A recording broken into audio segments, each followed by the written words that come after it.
কিছু কিছু বিশ্ববিদ্যালয়, কিছু কিছু সায়েন্স ফ্যাকাল্টিতে একটা বিষয় নিয়ে জোরদার গবেষণা চলছে। খুবই ইন্টারেস্টিং, আবার উল্টো দিকে আমার কাছে খুবই ডিপ্রেসিং সাবজেক্ট।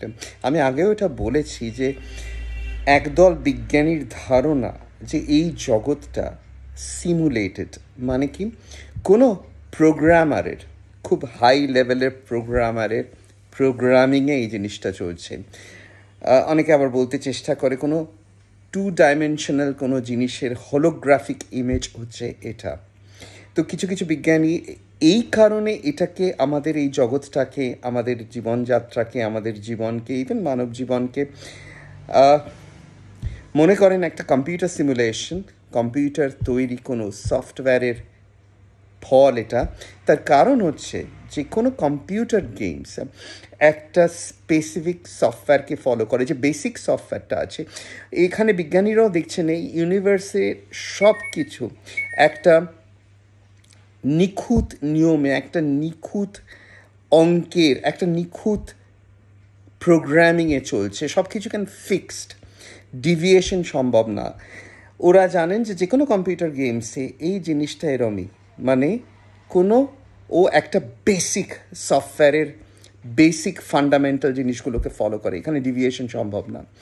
এরা বুঝবার চেষ্টা করছেন কেন কোনো কম্পিউটার গেমসে যদি আমরা ক্রমাগত সেটাকে আনুবীক্ষণিকভাবে ভেতরে ভেতরে ভেতরে আরও যাই, দেখতে দেখতে তখন প্রত্যেকটা ক্যারেক্টার একটা পিক্সেলে রূপান্তরিত হয়। তো ওরাও এই ধরনের এক্সপেরিমেন্ট, এই ধরনের পরীক্ষা নিরীক্ষার মাধ্যমে বোঝার চেষ্টা করছে যে আমরাও এই সমস্ত ইউনিভার্স, মানব জন্ম, মানুষ, অ্যানিমালস, এভরিথিং, যে কোনো ভেতরে ঢুকতে ঢুকতে এটা দেখা যায় কি যাক কিনা যে এটা কোনো পিক্সেলে কনভার্টেড হচ্ছে কিনা। যদি সেটা হয় তাহলে প্রমাণিত হয়ে যাবে যে আমরাও একটা কম্পিউটার সিমুলেশন।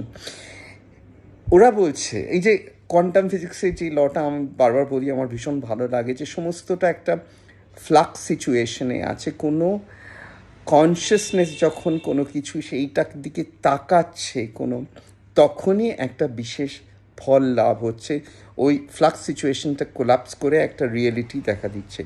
এখানে এরা বলতে চেষ্টা করছে যে এক্স্যাক্টলি সেই জিনিসটা একটা কম্পিউটার গেমসে হয়। যখন কম্পিউটার গেমসের কোনো ক্যারেক্টার কোনো বিশেষ দিকে তাকায় তখন ওখান থেকে জিনিস পেরিয়ে আসতে থাকে, বাকি সময় এটা সুপ্ত অবস্থায় থাকে এক ধরনের এনার্জি প্রিজার্ভেশনের জন্যে। তো ওরা বলছে যদি সত্যি এটা কম্পিউটার সিমুলেশন হয়, আমরা এই ইউনিভার্সে, আমরা প্রত্যেকটা মানুষ, এই প্রত্যেকটা ক্যারেক্টার একটা আর কিছু না, বিট অফ ইনফরমেশন।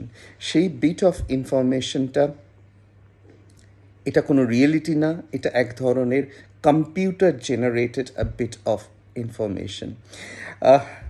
সত্যি এটা ভাবতে ভালো লাগতো যে মানুষ জন্ম বা মানুষের এই যে রূপান্তর, ওরা বলছে যে এই রূপান্তর মানে যত আমরা জন্মান্তরের মাধ্যমে উন্নীত হচ্ছি, বুদ্ধাহুডের দিকে চলে যাচ্ছি, এটা এক ধরনের মনে হতো যে ঈশ্বর প্রদত্ত বা কোনো বড় কনসিয়াসনেস, বা এটা ন্যাচারাল একটা ফেনোমেনন যার মাধ্যমে আমাদের ক্রমাগত ইভলিউশন হচ্ছে, উন্নতি হচ্ছে। যদি সেটা না হয়, তাহলে যদি এইরম হয় যেটা একটা জাস্ট একটা কম্পিউটার ক্যারেক্টার আমরা, তাহলে সত্যিই তো একটুখানি বিষাদগ্রস্ত লাগে।